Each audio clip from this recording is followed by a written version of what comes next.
آپ کا کیا خیال ہے کہ یہ جو لوکل گورنمنٹ کا سسٹم، جو کہ میں بھی سمجھتی ہوں کہ عین ضروری ہے سروس ڈلیوری کے لیے، جو تم بھی سمجھتے ہو، جس پہ تم نے بہت کام کیا NRB میں، تمہارا کیا خیال ہے اس کے اوپر سیاسی قوتوں کا اتفاق ہو گیا؟ ایک دوسرا، تمہارا کیا خیال ہے کہ عوام کو آگاہی ہو گئی ہے کہ اس کے بغیر ہم لوگوں کو کچھ نہیں ملنا؟ اور تیسری چیز، کیا ادارے بھی تمہاری طرح میری طرح اس چیز کے اوپر اگریمنٹ میں ہیں کہ یہ کریں گے تو نظام چلے گا، یہ نہیں کریں گے تو کچھ نہیں ہم دے سکتے؟ کیا اس چیز ان چیزوں پہ تمہیں اگریمنٹ ہے؟ نہیں ہے نا.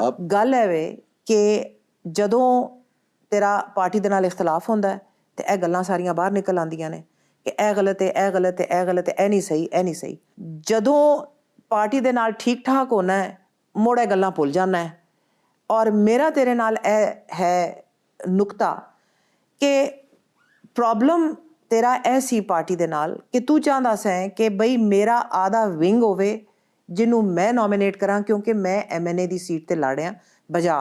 آئی انڈرسٹینڈ دیٹ، یہ تمہارا حق ہے. جو MNA ہوتا ہے وہ اپنا ونگ سلیکٹ کرتا ہے.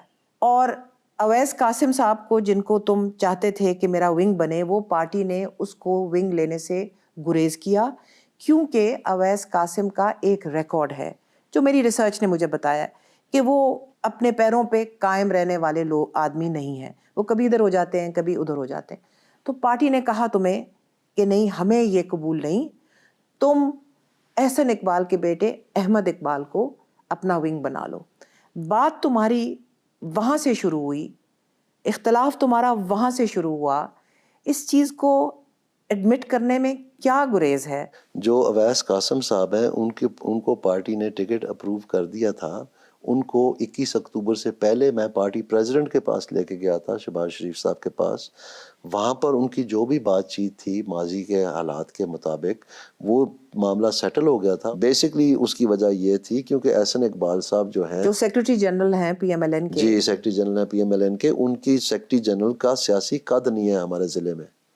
اور پچھلی دفعہ بھی انہوں نے میرے سے مانگ کے اپنے بیٹے کو بچانے کے لیے یہ چیئرمین شپ لی تھی احمد اقبال صاحب کے لیے ڈسٹرکٹ کونسل کی.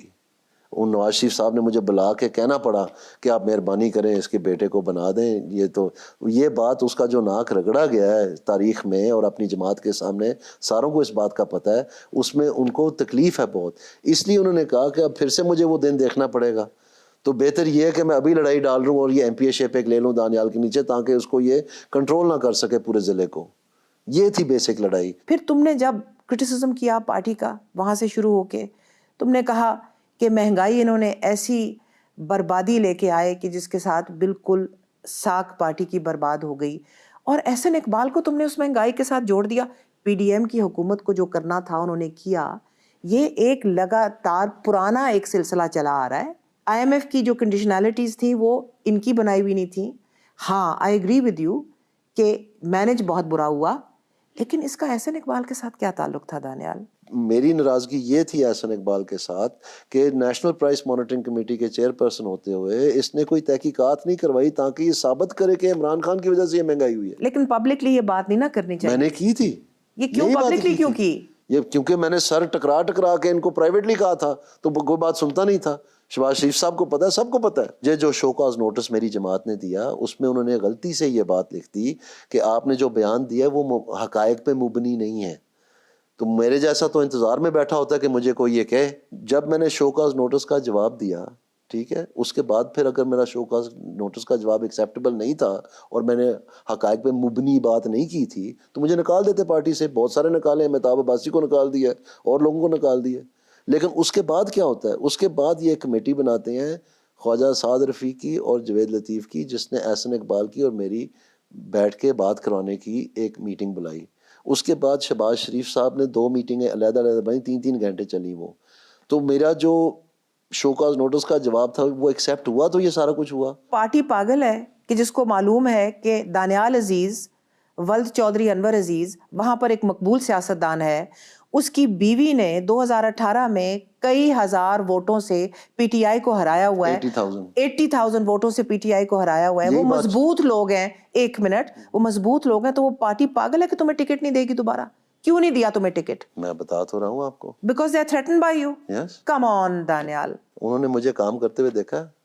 جب میں نے پیناما پیپر میں اور یہ جو پوری اسٹیبلشمنٹ یہ عقل نہیں مانتی, یہ جواب عقل نہیں مانتی. تو آرمی چیف پھر کیوں فون کر کے نواز شریف کو کہتا تھا کہ خدا کے لیے دانیال کو بولیں تھوڑا ریلیکس کریں؟ کس موضوع پہ؟ اسی موضوع پہ, پیناما پہ اور یہ 4 حلقوں. تم ایک بات کہیں اور لے کے جا رہے ہو. نہیں تو آپ کہہ رہی ہیں نا کہ نہیں ہے, مطلب وہ آپ کو چیزوں کا نہیں پتا ہے نا. آپ please you have to take my, میرا انٹرویو ہو رہا ہے نا, تو آپ میری بات تو سن لیں. بٹ عقل نہیں مانتی نا. چلیں وہ آپ کی اپنی مرضی ہے, میں تو وہ کہوں گا نا جو سچ ہے. دیکھو ایک پارٹی ہے, اس کو وننگ کینڈیڈیٹ چاہیے. 2018 میں 80,000 ووٹ اس دفعہ وننگ کینڈیڈیٹ نہیں چاہیے تھے, اس وقت کسی اور کے کندھے پہ بندوق رکھ کے چل رہی تھی, اور وہ چلتی بھی دیکھی آپ نے. اس وقت ان کے پاس یہ تھا کہ سکور سیٹل کر لو, جس کو آنے دینا ہے اس کا دروازہ کھول دو, جس کو نہیں آنے دینا اس کا بند کر دو. یہ ہوا اس دفعہ.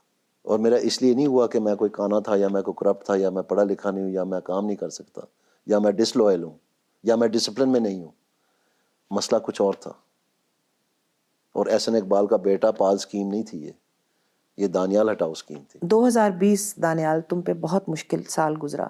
تمہاری بہن کرن جو کہ بڑی محنت کر کے ایک ورلڈ کلاس ایکڈمیشین بنی تھیں, ہارورڈ سے PhD کی, برکلی میں وہ پڑھا رہی تھیں, عمر زیادہ نہیں تھی, ان کو دل کا دورہ پڑا, وہ انتقال کر گئیں. لیکن ان کی وصیت تھی کہ مجھے شکر گڑھ میں دفنایا جائے. تم ان کی میت لے کے شکر گڑھ آئے اور ان کو یہاں ان کی تدفین کی. اور کچھ ہی دیر بعد چودھری صاحب کا بھی انتقال ہو گیا, تمہارے والد کا. پھر تمہیں پتہ چلا کہ تمہاری والدہ کووڈ کی مریض ہو گئی ہیں اور بہت شدید بیمار ہیں, اور آپریشن زدہ تھے تم اس وقت, تمہیں واپس جانا پڑا. کیا گزری تم پہ؟ بہت گمبھیر وقت تھا جی. مطلب میرے اوپر بہت بوجھ تھا, اور مجھے ایسے لگتا تھا کہ میری ساری دنیا ختم ہو گئی ہے. مجھے رنگ نظر آنے بند ہو گئے تھے, ہر چیز مجھے سادہ نظر آتی تھی, اور مجھے سمجھ نہیں آتی تھی کہ اب میں سرخ گلاباں دے موسم وچ پھلاں دے رنگ کالے, پھلاں دے رنگ کالے. تو اس میں جو ہے مجھے یہ سمجھ نہیں آتی تھی کہ اب میں, خاص طور سے میرے والد صاحب کا, کیونکہ میری زندگی ان کے ساتھ روزمرہ کی بہت انٹرٹوائنڈ تھی, کہ ایک ہی پروجیکٹ تھا ہمارا جو مطلب ہم جس پہ کام کر رہے تھے, سیاست کہہ لیں یا شکر گڑھ کہہ لیں, جو بھی ہے. تو اس میں بہت زیادہ بوجھ میرے پہ تھا کہ اب کس طرح سے ہم لے کے آگے چلیں گے, کیا ہوگا, کس طرح ہوگا. یہ 2022 کی بات ہے, جب حمزہ شہباز شریف وزیر اعلیٰ تھے چند مہینوں کے لیے. اس وقت تمہارا ایک بہت برا ایکسیڈنٹ ہوا شکر گڑھ میں, بہت ہی برا. اس وقت میں نے سنا ہے کہ حمزہ شہباز بھی تمہیں ملنے آئے, وہ اس وقت وزیر اعلیٰ تھے. صرف ملنے نہیں آئے, وہ 3 گھنٹے آ کے بیٹھے رہے. بالکل بیٹھے تھے, بالکل. انہوں نے پوری تیمارداری عطا تارڑ, عطا تارڑ بھی آئے, اور میاں شہباز نے بھی تمہاری بڑی تیمارداری اس وقت کی, انہوں نے آ کے کی. اور اس وقت احمد اقبال, احسن اقبال کا بیٹا, وہ بھی مطلب انہوں نے پوری وہاں پر جو ہے نا حاضری دی اور سب کچھ کیا. تو میں نے ان کا خصوصی طور پر شکریہ ادا بھی کیا. جہاں اتنی قربتیں تھیں, ہمدردیاں تھیں آپس میں, اور اتنی ہسٹری تھی تمہاری, شیئرڈ ہسٹری تھی, تو دانیال تم نے چند باتیں کر کے یہ سب کچھ خراب کر دیا. آپ حیران ہوں گے ایک بات سن کے, پھر آپ کہیں گے کہ میں, آپ کو سمجھ نہیں آ رہی بات کی. جس وقت پیناما پیپرز ہو رہا تھا نا, اس وقت حسین نواز آیا ہوا تھا پاکستان, اور وقت کے ساتھ ساتھ چونکہ وہ اس کا انٹرویو کیا تھا انہوں نے JIT نے وغیرہ وغیرہ, تو میں اس وقت ساری لیگل ٹیمز میں بہت انوالوڈ تھا, اور ان دن رات ان کے ساتھ کام کر رہا تھا. تو ان کے ساتھ میری بڑی کافی قربت ہوگی, اکثر ملاقات ہوتی تھی, تو قریبی ہو جاتی ہے. تو ایک دن ہم اکیلے باہر بیٹھے ہوئے تھے, کافی پی رہے تھے, تو میز رکھا ہوا تھا, اور میرے خیال میں یہی دن تھے, موسم بہت اچھا تھا. تو انہوں نے کہا کہ دانیال, مجھے بڑی خوشی ہوتی ہے تمہیں دیکھ کے, کہ تمہاری قابلیت دیکھ کے کہ تم کس طرح سے کام کرتے ہو, لیکن ایک بات میں تمہیں بتاؤں, اس پارٹی کا جو ہے نا کوئی بھروسہ نہیں ہے, یہ تمہیں آئندہ ٹکٹ نہیں لینے دیں گے. حسین نواز نے یہ کہا؟ جی, اور مجھے آج تک وہ بات میرے کانوں میں گونجتی ہے.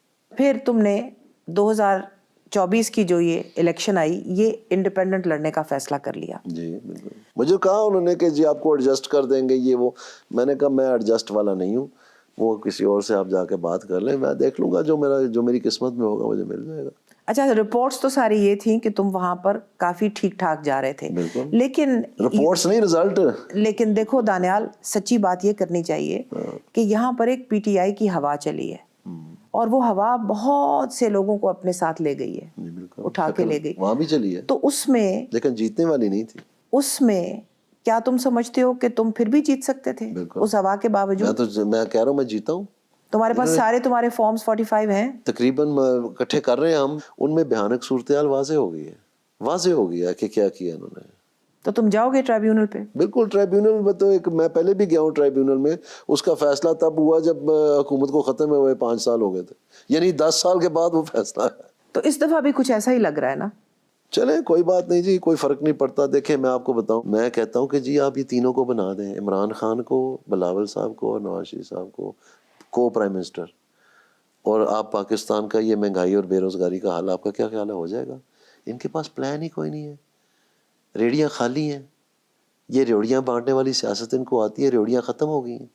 اب تو باقاعدہ سیاست کرنی پڑنی ہے کہ پاکستان کو کسی منزل پہ لے کے جانا, اس کو بچانا ہے. کیسے بچائیں گے؟ یہ ریٹائرڈ بیوروکریٹ بچائیں گے, ان کو تو لیجسلیشن کے اسپیلنگ نہیں آتے. کیا تم سمجھتے ہو کہ ایسے کوئی لوگ نہیں ہیں فیڈرل کیبنٹ میں یا پنجاب میں جو کہ پاکستان کی شپ آف اسٹیٹ کو اسٹیئر کر سکیں گے؟ بالکل بھی نہیں. ایڈمنسٹریٹو اپروچ جو ہے نا کہ لوگوں کو نکال دیں, سسپینڈ کر دیں, یہ نیب کو لے آئیں, فلانے کو لے آئیں, یہ پاکستان میں نہیں کامیاب. آپ کو ایک انسینٹیو بیسڈ اپروچ چاہیے. اس چیز کا مطلب ہی نہیں پتا ان کو. جب میں یہ بات کرتا ہوں تو منہ کے ایسے کر کے میری طرف دیکھنے شروع ہو جاتے ہیں. اس کا ایسا کی مطلب ہے چوہی صاحب؟ دیکھو, جب تم NRB میں تھے, government is swollen beyond capacity. بہت سے ایسے لوگ گورنمنٹ سروس میں ہیں جن کو یہاں ہونا ہی نہیں چاہیے. کئی لوگ کہتے ہیں کہ they should be reduced by اب اپ ٹو 40%, جو کہ حکومت کے اندر بھرتیاں ہوئی ہوئی ہیں. تم وہ اس کا کچھ نہیں کر سکے. تم کہتے ہو کہ یہ جو چیزیں فنڈامنٹل فلاز ہیں پاکستان کی اکانومی میں, ان کو کوئی ایڈریس کرنے کے قابل نہیں ہے, یہ تم بات کرتے ہو. پھر تم کہتے ہو کہ میں نے یہیں رہنا ہے, یہیں سیاست کرنی ہے, انہی پارٹیز کے ساتھ میں نے کام کرنا ہے. دانیال, مجھے تمہاری سمجھ نہیں آ رہی. تم ایک طرف جو تم نے تصویر پینٹ کی ہے وہ اتنی بھیانک ہے کہ اس کے اندر امید کی کرن نہیں ہے. دوسری طرف تم کہتے ہو کہ کام یہیں کرنا ہے, انہی پارٹیز کے ساتھ کرنا ہے, انہی لیڈرز کے ساتھ کرنا ہے, اسی نظام میں کرنا ہے. بالکل, یہ تو تضاد ہے. نہیں کوئی تضاد نہیں. آپ تھوڑا انتظار کر لیں, آپ کو بہت جلد آپ کو ساری چیز سامنے آ جائے گی. کیا سامنے آئے گا؟ بہائنڈ دا سینس بہت کچھ ہو رہا ہے. کیا ہو رہا ہے؟